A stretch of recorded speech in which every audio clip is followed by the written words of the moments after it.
Welcome to this episode of Oxford Plus. My guest today is Nick Lyons. Nick started his career in political research in London and then Brussels before moving into investment banking with a career spanning 21 years. From his executive roles in banking, he then moved into the non-executive phase of his career, focusing predominantly on insurance companies, most recently as chair of the Phoenix Group, the UK's largest pension provider. Nick took a year out from Phoenix to become Lord Mayor of the City of London, a role which he has just finished. Of particular interest to this discussion is his involvement in the Mansion House Compact, which, together with Jeremy Hunt, he promoted during his mayoral year. The Mansion House Compact committed insurance companies and pension funds to a framework promising to invest 5% of their capital into UK unlisted companies and infrastructure by 2030. I'm especially interested to hear how Nick hopes the Mansion House Compact will impact the UK investing landscape. Having myself been focused on this subject for the last 2 years as a consultant to the Boost project chaired by Sir Peter Gershon, Boost standing for Best Out of Science and Technology. Our primary focus was on DB money, where the Mansion House Compact is focused on defined contribution side of the equation, but nonetheless, many of the goals and potential outputs are very similar. Nick, thank you for joining me today. Great pleasure. Lovely to see you. And you. I wanted to go straight into asking you about the theme that you chose in your mayoral year that you've obviously just finished, and understand a little bit of the thought process of how you selected growth as your particular focus. Well, the mayoral theme for the year was financing our future, and that had various components to it. One was to do with the need for us to allocate more investment to infrastructure in this country. We've been significantly underinvested in infrastructure for decades. Another was around what I would describe broadly as the growth economy, what you've referred to as sort of science and technology. The third is, of course, pensions, because we need to make sure that people have pensions that are sufficient to help them through their retirement. And we know that we are very under-contributed for our pension systems. And the fourth area was around financial literacy. Again, you're thinking about financing your future, you need to understand what you're doing. So those were the sort of four prongs to it. It felt to me as if these were the things which the City of London could be absolutely central at finding solutions for, which would not require the government to fund through issuing more debt. So coming back to the growth and the pensions, clearly the Mansion House Compact focuses or potentially has outputs that affect a number of those, in that it can help pension growth, to your point of funding people's pensions and their retirement, but it also can make a lot more of that capital, which is vast, productive for the goals of the country itself. I'm intrigued that in your answer, you made a point of saying where the government doesn't have to fund it, because in conversations I've had, I've been struck by how much the government sees a lot of this as a private sector problem, where many other governments appear to see it as a problem that they are integral to solving. Where do you see the current government's involvement on that spectrum? And from your perspective, is it where it should be? Well, there's a lot to unpack in that question, but I'm a great believer in the private sector getting on its front foot and taking the initiative. We've got government debt in this country at roughly 100% of GDP, and we've got the tax take approaching 37.5% of GDP, the highest level it's been for 70 years. So on that basis, there is not a lot of scope for the government to sort of pull on the normal levers of borrowing and spending or taxing and spending. Mm-hmm. And therefore, you have to then say, well, how do we get growth into the economy? How do we stimulate investment if we're not going to be able to rely on the government borrowing and priming the pump? So for me, of course, the natural place to think about is pensions. We've got in a rather overly complicated pension structure that's still in transition. We've got about £5 trillion. That's twice the amount of government borrowings that we've got in this country. So, when you look at the pension system, you would say, let's make sure that we are investing that primarily in a way that will deliver the best returns for savers. And when you start looking at that and you look around the world and say, well, what are the systems that are delivering the best returns for pension savers? You will gravitate quite quickly to Canada and to Australia. And when you look at what those pension systems are invested in, one is a DB, predominantly a DB system, one is predominantly a DC system. Yeah. They both invest a lot in unlisted assets, i.e. assets that don't have a disclosable market price that you can look at every day. So there are 4 real asset classes that fit into that. One is infrastructure, secondly, real estate, private credit, private equity, and unlisted equities. And so for me, it's really important that we have a proper conversation about how our pensions are invested.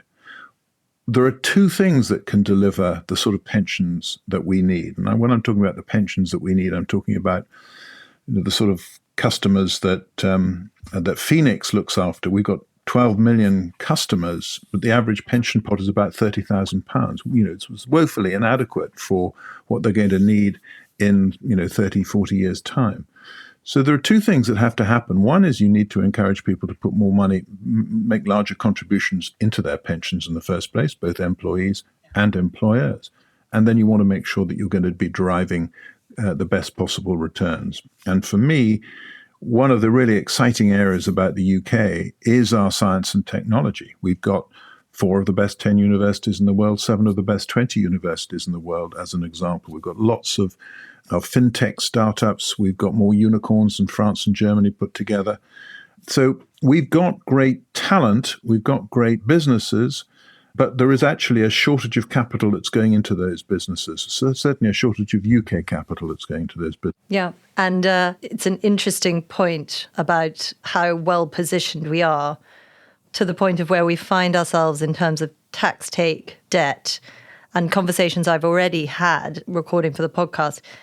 It does seem to me that there's been perhaps a path that we've trodden where we've dampened our own outcomes. So, for instance, sort of the regulation within pension reform has led to a place where people took it so literally that we haven't had very productive outputs. And you've alluded to the structural constraints too, which are real. But to a question around that, how do you see the Mansion House Compact outcomes and the money it will produce being invested? Yeah, well, I think that's an important question, because this is not simply a question of finding the capital and then everything sort of falls into place. I think there are 3 particular areas that we have to be very thoughtful of, and we need to tackle all 3.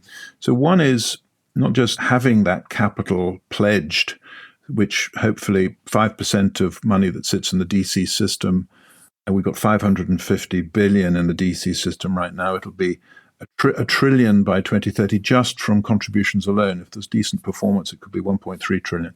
So 5% by 2030 is sort of 50 to 60 billion pounds. But if it was 50 to 60 billion pounds in lots of little 250 million pound funds, we would be not really changing the dial on this. You have to look across the world. Where are the most successful creators of investment capital in early stage companies?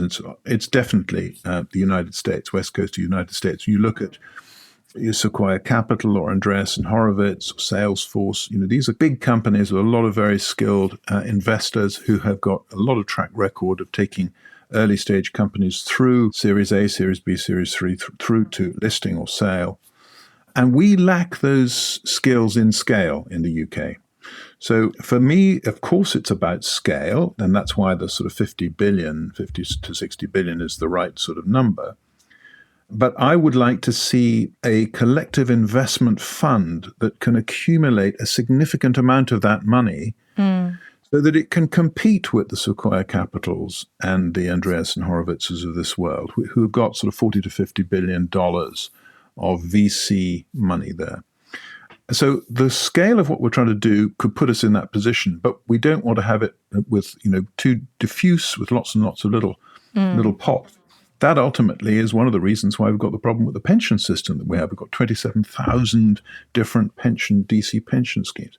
That's why I was pushing throughout my mayoralty for us to create a collective investment fund, which I called the Future Growth Fund. And it can be called anything you like, but I call it the Future Growth Fund. That's a sort of shorthand for what I'm talking about as a collective investment fund, which hopefully will accumulate 15 to 20 billion of that money. And will gather into it, therefore, some of the most skilled venture capitalists that we have, who can then allocate money. In many cases, it will be through funds. This will effectively be a fund of funds in the first instance. But as that expertise develops, we'll be doing sort of direct investment as well. And I think if we can create a fund like that, we will be able to see lots of opportunities to co-invest with some of the other very big international investors around the world in these early stage companies. And just to be clear, this is not just about the UK. If you were talking to the government would say, this is a way to allocate huge amounts of capital to the UK growth industry. Yeah. The industry, the people who signed the compact, are focused on pension savers' returns. Yeah. And with that in mind, we need the flexibility to be able to allocate that capital to the best possible returns. And that means there will be international diversification. It's not going to be exclusively UK. Yeah. When people ask me, well, why isn't it just UK? Well, I say, well, don't worry about that. I don't want to see us having to mandate things where it's a private sector initiative. I want to make sure that our very bright asset managers and venture capitalists can do their job. But, the most sophisticated investors in the world are taking big equity stakes in these VC companies. And as you go through Series A, Series B, Series C, Series D, the percentage that's provided by international investors gets larger and larger. I mean, it's into the 90%. No, it's 87% at Mega Round Plus, I believe. Yeah. We've really dropped off the curve at that point. So we have dropped off the curve, and we are, and of course, it's not just, therefore, about trying to make sure that we're getting a piece of the pie for UK pension savers, which is really the prime motivation here. It's that if we can create the capital market in the UK, then these companies can say, well, we may choose to move to the US or to some other part of the world, but we don't have to. We actually could stay here in the UK. We'll have access to capital. Because if you've got a future growth fund that's punching its weight with alongside the Sequoias and the Andreessen Horowitzes, et cetera, of this world, we are going to see more international capital coming into the UK to find those companies. A case in point is that Andreessen Horowitz have just set up an office in London. Yes. And Mark Andreessen came to see me in the Mansion House a couple of months ago with Sriram Krishnan, who is the partner who's heading up that office. And they said, look, this Mansion House compact, this commitment to put 50 billion to work in the UK and elsewhere, but primarily it's going to be in the UK, is a really strong message to us. We know that we're going to have to work harder to find the investment opportunities that we can invest in. So we're coming over to London. We want to be part of this exciting change in the ecosystem in the UK. And it's terrific. That's really interesting because I heard the exact same kind of example being used, but with a slightly different perspective this morning, funnily enough, in a coffee, where somebody was saying that those GPs used to come and raise money from family offices often in London, and that now that that pool is running slightly thinner, that they are not just seeing the competition for ideas, that they are seeing the opportunity to be the managers of that money. So potentially not mutually exclusive, but another agenda on that kind of movement is here is a pool of capital that's going to be looking for an experienced VC firm to invest on their behalf. And so I think that I would agree with you, a large at-scale fund, and, as you know, you and I have discussed this before, would be fabulous, and it solves a lot of the problems that the UK pension funds have currently. But I also think there's a huge both potential and something that we need to be very mindful to avoid. And when I say we, it's the sort of collective pension fund holders and those that advise them, is that we don't end up either investing it all in the best VCs from America, wouldn't necessarily be a bad outcome for pension holders, wouldn't necessarily be a great outcome for the UK. Arguably, tax breaks would be a good way to deal with that. But also that we don't just end up duplicating fees, because my fear, about this is that this extraordinary opportunity is created and that too many fees get spent, and that the dilution of that capital, the diluting effect of that capital, means that returns get pushed down, and that in 5 or 10 years, people turn around and say the experiment didn't work, but a lot of people got rich off it. No, I can see that concern. I look at it in a different way, though. One of the things that I did as Lord Mayor was, as I went around the world, is we have something called the Global Investment Futures Campaign, where when you're in all of these countries around the world, you talk to the big sovereign wealth funds, the big asset owners, big pension funds, what have you, the Aussie supers, to get them to put more of their money into the UK and more of their people into the UK. Yeah. Because this is about, the role of the Lord Mayor is as an ambassador for UK financial and professional services, but also for London as a global financial centre. Indeed. So I'm very much of the view that if we can continue to make London as strong as possible as a global financial centre, the whole country will benefit from that. And so for me, having Andreas and Horowitz come to London is terrific. Having CPPIB here, having CDPQ, I opened an office for them in Mayfair. They have 75 people. They're going to grow that to 250. Aware Super in Australia just opened their office in November.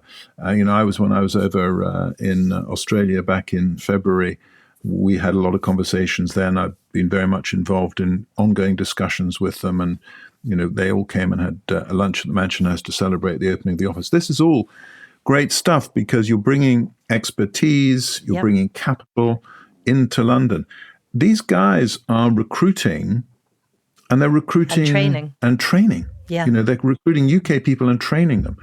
And that's good because I want the Future Growth Fund to be able to draw in extremely good people who can really deliver for our pension savers and make sure that this business is allocated to the best possible ends. And I think you make a really good point there about training the talent. And interestingly, conversations about the depth of the research side of the marketplace here, and that people go and list on the NASDAQ because they're effectively worried often that there just isn't the expertise or the liquidity to support them. And so I think all of what you say really corresponds and answers some of those justified, but perhaps not as extreme as people sometimes cast them to be, fears. So I'm so supportive of that.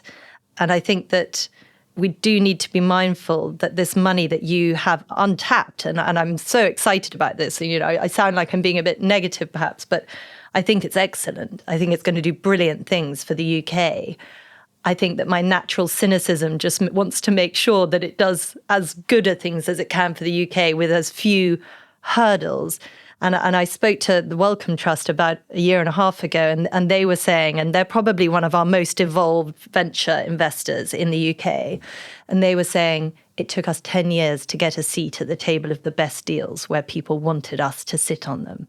And so I suppose what I'm observing, and you've answered it in fairness, is that the gap between setting something up afresh and it having access to the best deals because of the signalling power is just there to be noted. Yeah, but what I would say is that although this is, and the Future Growth Fund that I've been talking about would be a private sector initiative, and I had conversations with the government, and there were suggestions that maybe the government should get involved, or maybe as they think about what they do with British Business Bank and British Patient Capital that's within it, the UK Infrastructure Bank, British Growth Fund, are there ways in which you could combine these government sponsored or underwritten or guaranteed entities to again create scale, and could we potentially crowd in private capital behind it?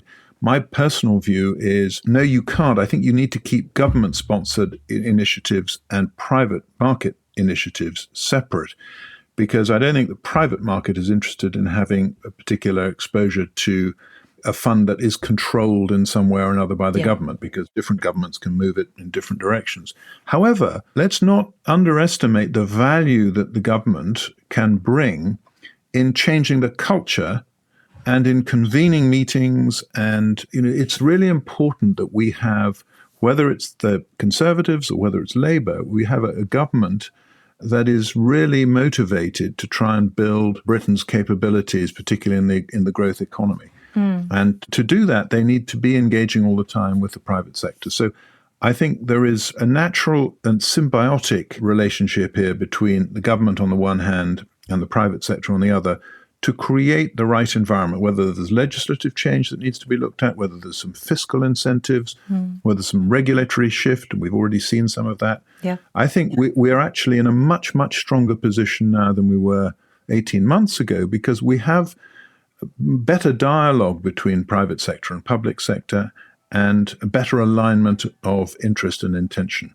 And that, I think, is very positive. So I completely understand Wellcome Trust's view that it took them 10 years. I remember I was talking to Joe Taylor at Ontario Teachers, congratulating him on delivering a 9.6% compound annual growth rate for 32 years. That's unbelievable. And he said, Nick, we made every mistake in the book. Yeah. He said, we'd love to talk to you about what you're trying to do because we can help you avoid making some of those same mistakes. Look, I think there are a lot of very good organizations around the world who have a strong desire to see the market in the UK really succeed because it'll create great opportunities.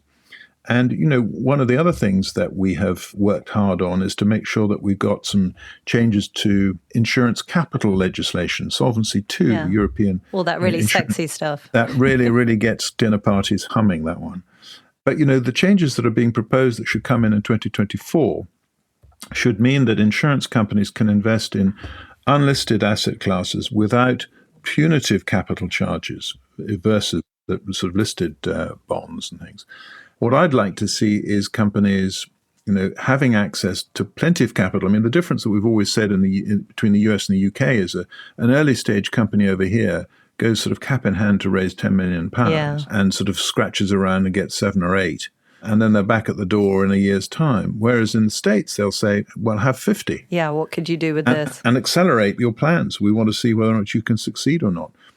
Going with that is a different mentality as well. And again, this is something that we often talk about, differentiating the US from the UK, which is if in the US you fail, you're eminently investable because you're deemed to have learnt some very important lessons. Too often in this country, because capital has been scarce, if you fail, you become a pariah.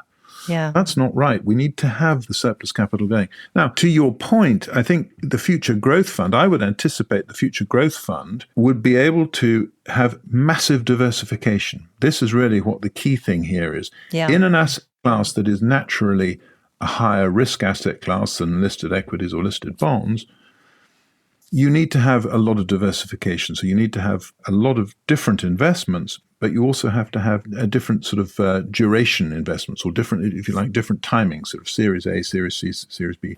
And again, for the Future Growth Fund, I'm not talking about incubator here. No. I'm talking about taking it on from incubator and accelerating it.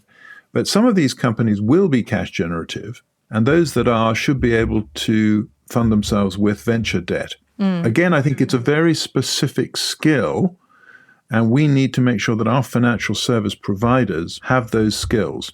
Regulators will be anxious if they don't, but it is a skill. There will be, good returns and obviously preferential returns over equity holders. Yeah. How do you see this money very specifically? We've spoken about some of the mechanisms, but filtering into places like Oxford and I suppose flipping it the other way, in your role as mayor, what do you see the gaps that are needed within the kind of university ecosystems? I don't know whether this statistic is right, but I think I saw that only sort of 8 or 9% of capital going into early stage companies is actually routed through the university system. Yeah. So it's not exclusively a university issue. No. But there's no doubt that the sort of golden triangle of Oxford, Cambridge and London have been the main recipients of a lot of the venture capital that has been raised. As Lord Mayor, I travel around the country. I travel extensively internationally. I did about 75 days internationally, but I did 25 days around the UK and Ireland. I was in Dublin, London, Derry, Belfast, Cardiff, Edinburgh, Glasgow, Sheffield, Leeds, Manchester, Birmingham, Cambridge. Didn't get to Oxford, unfortunately. But in every one of those cities, I saw lots of tremendous early stage companies doing terrific things. All of them baying for more capital, more attention, more focus. And so I very much see, again, the benefit of something like the Future Growth Fund with the scale that it's got of being able to have coverage that is fully around the UK. And one of the ideas that this government had, whether or not it will materialize or not, I'm not quite sure, was to have hubs in different parts of the country, have sort of a biotech hub or a cyber hub or whatever it might be, or a space hub, so that you encourage companies with the same sort of interests to congregate. Yeah. And there is some real value in that, because then you'll get investors who want an exposure in one of those particular areas to go there and meet 50 companies.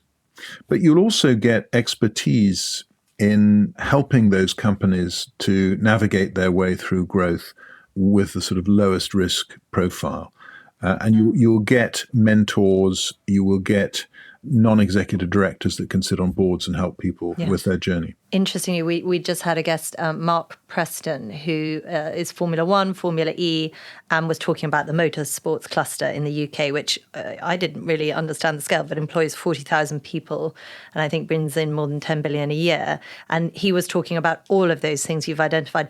But actually an additional one that he noted and said was especially useful was when you're wanting to attract just the fundamental talent to build the business, that sense that they're not sort of moving their whole family to a location where if that doesn't work, if that startup doesn't work, or if they don't enjoy that role, that they've sort of hemmed themselves in geographically is just not a risk. And how important that is if you want to be able to attract really great academic, commercial talent to an area. And so it makes a lot of sense. It's a great point.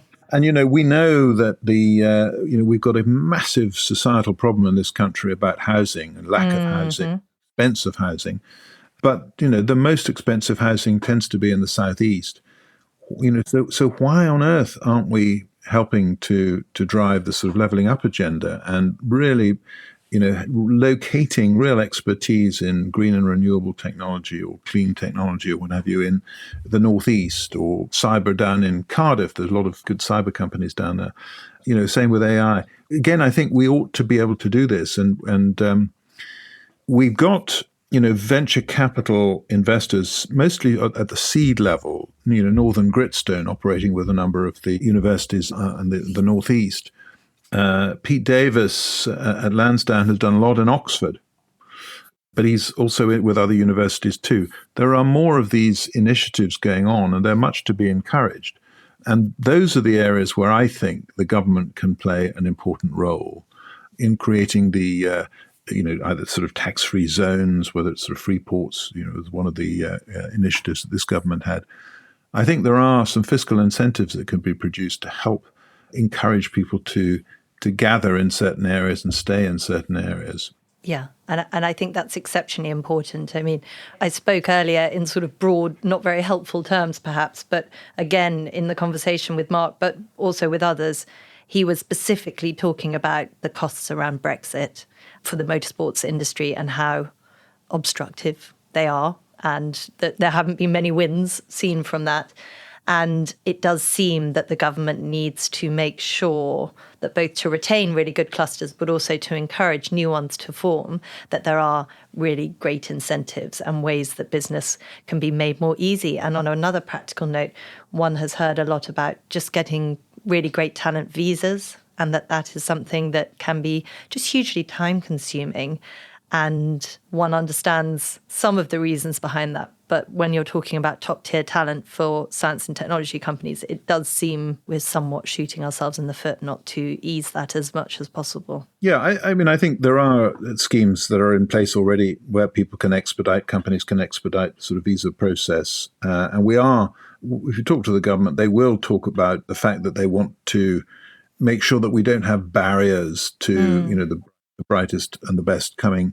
Bearing in mind, again, looking at it from my perspective, from a sort of a London point of view, London has always been a trading entrepot. It's always had people coming from all around the world for centuries and centuries and centuries.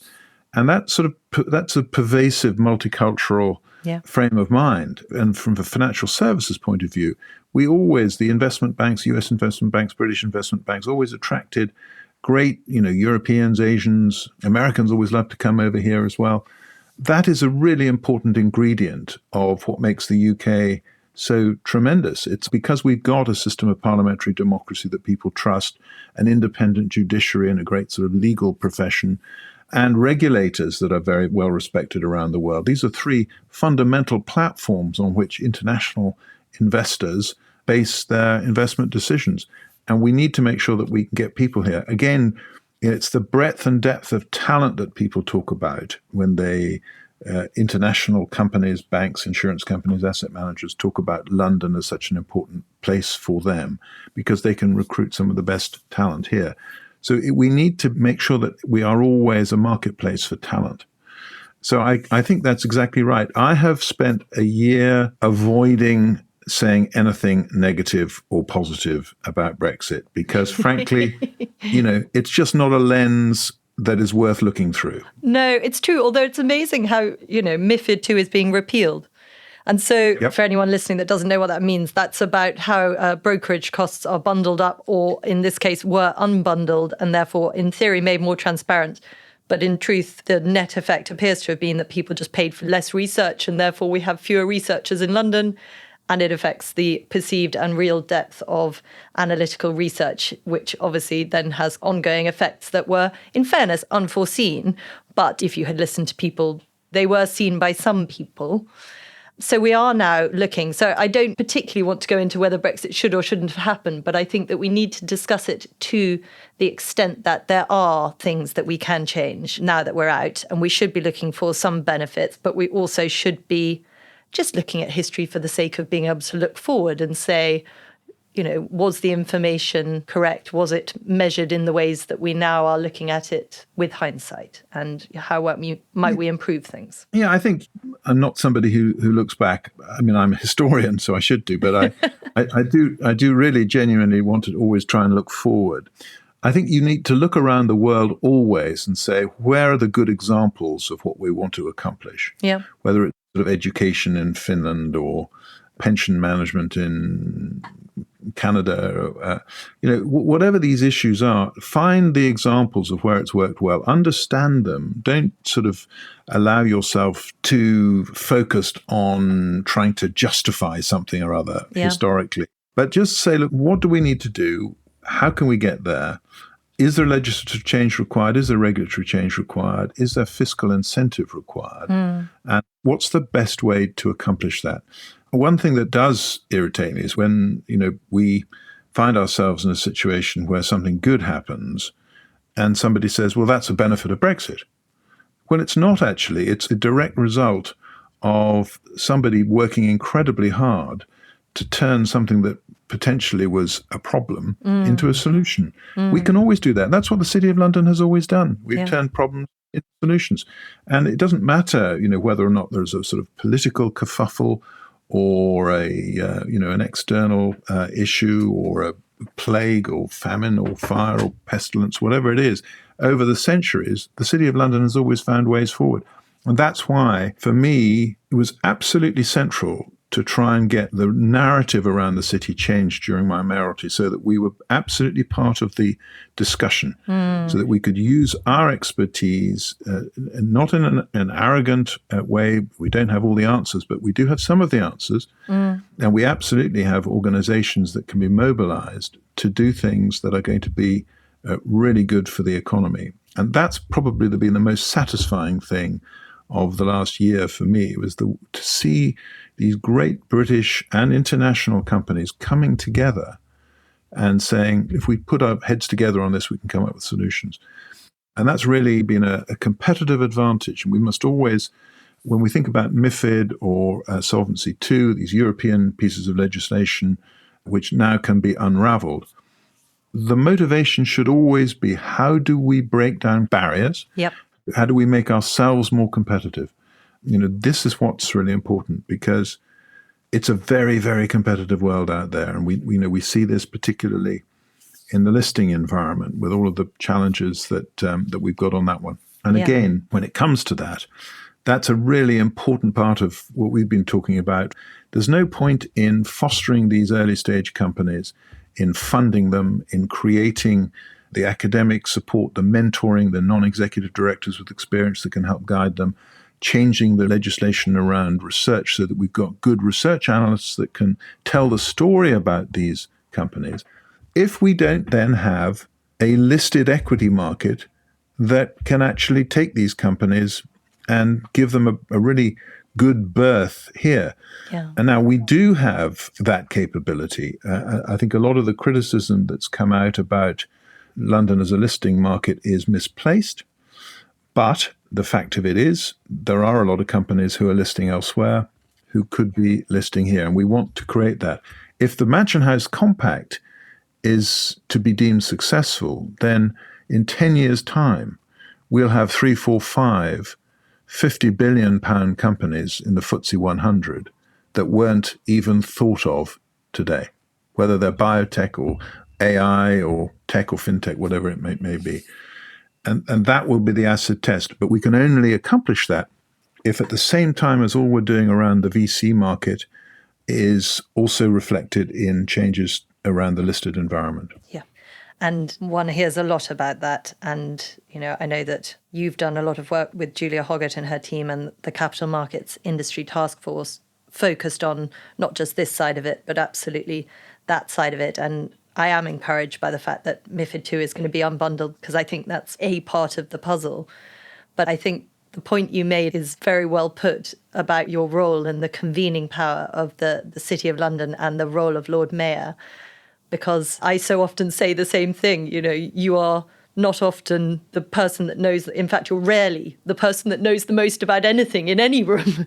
But if you can be a conduit for conversations and for sort of assimilating and diffusing down what other people who know their own respective areas much better are saying, the answer is normally in the room. And the City of London, the answer really is in the room. And I think that you have been hugely successful at getting all of those people to sit down in rooms and in tables and focus. And so for my part, I'd like to congratulate you on a very successful mayoral year. But for the purposes of this conversation, is there anything else you particularly wanted to talk about? Well, look, I think one of the things that I felt was very important, and which I sort of kicked off at the beginning of my mayoral year, and actually I had to twist a few arms to get people to agree to it. I feel it's really important, as you think about London as a global financial centre, to think of it in the same way as you would as a business. And I chair a FTSE 100 company called Phoenix Group. And you want to think about, long-term strategy. So for me, and, we're seeing countries like Saudi Arabia with their Vision 2030. That's what I feel the City of London needed. So we actually commissioned some work, which we did with Oliver Wyman, who were brilliant, actually. And we got 8 very senior city figures to lead 4 work streams, looking at a variety of areas. But basically, the question we asked was, what does the City of London need to do to make sure it is as preeminent in 2030 and beyond as it has been historically? And as a result of that, over 300 different private sector organizations were consulted, and we came up with a 50-page report, A Vision for Economic Growth, which is a living document. It's got 9 big moves. There are 5 main areas that we're focusing on. One is growth. One is sort of a digital first. One is investment. One is green and sustainable finance. And the 5th is connectivity. Those are the sort of 5 big buckets where we need to make sure that we've got some really good ideas. And the purpose of doing this wasn't just to have something, a report to stick on the shelf. It was to have a report that came out in September that could be taken to the different parliamentary parties at the party conference season to say, this is what the private sector feels the City of London can accomplish, and here's the way that we're going to do it. Very few things needed significant government intervention. Most of it could be done by just sort of changing the culture, changing the language, talking about, the sort of risk aversion that's become a sort of form of paralysis that's inhibited our financial services from doing their job properly. But what it does is it basically gives us a strategy to keep Britain where it belongs in financial and professional services. And that aligns governments, regulators, because they've been heavily consulted in this, private sector, so that we can say this is the way the UK is presenting itself. This is what we think we can accomplish, and this is how we're going to do it. And so the idea being that we create a structure which enables a very regular rhythm of meetings between the government of whatever hue and the City of London, chaired by the Chancellor of the Exchequer of the day, meeting every quarter with very senior leaders from financial and professional service to say, here are the priorities to make sure that we're continuing to do what we can do to support the government's growth and investment ambitions. So that, I think, is an important point just to add, which is that you don't just have sort of a one-off mayoralty where a Lord Mayor goes sort of flying off in one direction and the next Lord Mayor goes flying off in another direction. The consistency of communication. Yeah, so this just sort of sets the tram lines as to what we're going to be accomplishing over the next sort of 7 to 10 years. And there is, real alignment around this. So I'm very optimistic. I think we've got a huge amount to look forward to in this country. We've got to be a little bit more optimistic about what we've got here. I get very frustrated by journalists and politicians who are endlessly talking this country down. We have so much that other countries admire hugely.